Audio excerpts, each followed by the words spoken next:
mga mom and sir, welcome po kayo sa aking channel, ang Mom Flourish Channel. For today's video mga kalingap, pagkwentuhan po natin yung pagdalaw ni Kuya Val sa matatapos or almost done na bahay na ni Joy, ang diwata ng kalingap. Siyempre, katulad din po ng ating mga komento o ekspresyon nung makita itong bahay ni Joy, nagulat si Kuya Val at talagang napahanga siya sa ganda ng bahay. Actually, parang ang nag-house tour na si Kuya Val doon sa bahay ni Joy, di ba? Nakita natin yung pinaka-balkon kung saan naka-tiles talaga, 'di ba? Yung kwarto sa ibaba, yung yung pinaka-dirty kitchen nila, yung lababo, ang ganda, 'di ba? Pati yung CR, yung comfort room, no, yung pinaka-bathroom, ang ganda rin ng napili nilang disenyo ng parang yung pinaka-tiles, 'di ba? At syempre, yung itaas inakyat ni Kuya Val na mistulang kwarto.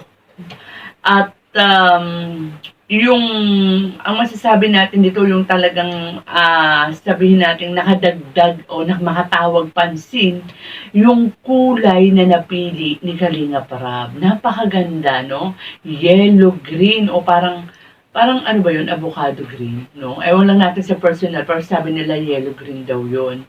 Yung pinaka-base na green na ang ganda rin. Napakaganda ng kombinasyon. Napaka-alwan sa mata.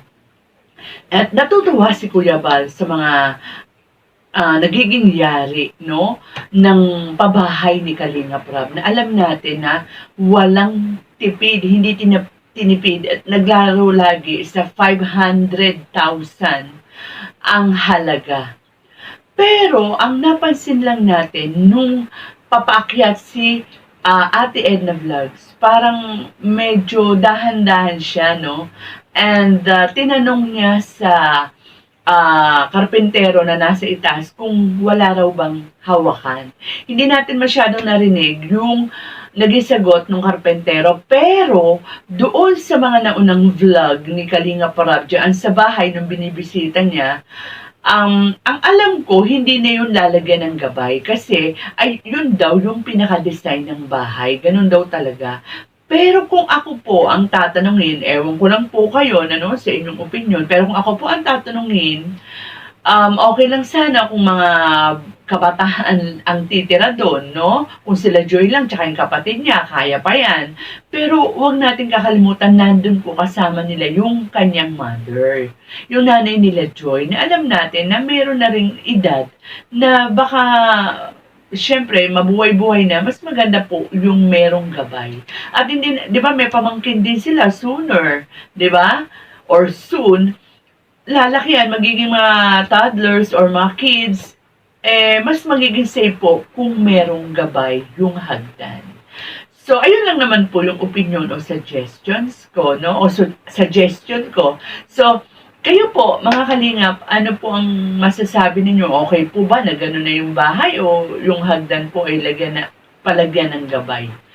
Pero panalong-panalo po pagka itong bahay na to ni Joy, lalo na titingnan mo sa labas, sa malayo, yung disenyo, di ba? Parang nakikita natin parang nakikita ko to pag nanonood ako sa ng mga telenovela. Yung ganyan na style, tapos may bilog na anong tawag doon? Yung hindi naman bintana Anong tawag doon? Ventilation. Yung pinakabilog. Ayan. So, with that mga kalingap, patuloy lang po nating suportahan ang lahat ng videos ni Kuya Val, lalo na po yung patuloy pa rin naman si Kuya Val sa kanyang pag-charity no? At talagang deserving yung mga natutulungan niya. So, ayan po, patuloy lang po natin suportahan ang lahat ng videos ni Kuya Val. Si Kuya Val po ay talagang hindi pa aawat, patuloy pa rin po siya sa kanyang pag-charity. So, ayun po, muli, magandang araw po sa lahat at mag-ingat po tayo. God bless. Ang paglingap nyo sa mahihirap.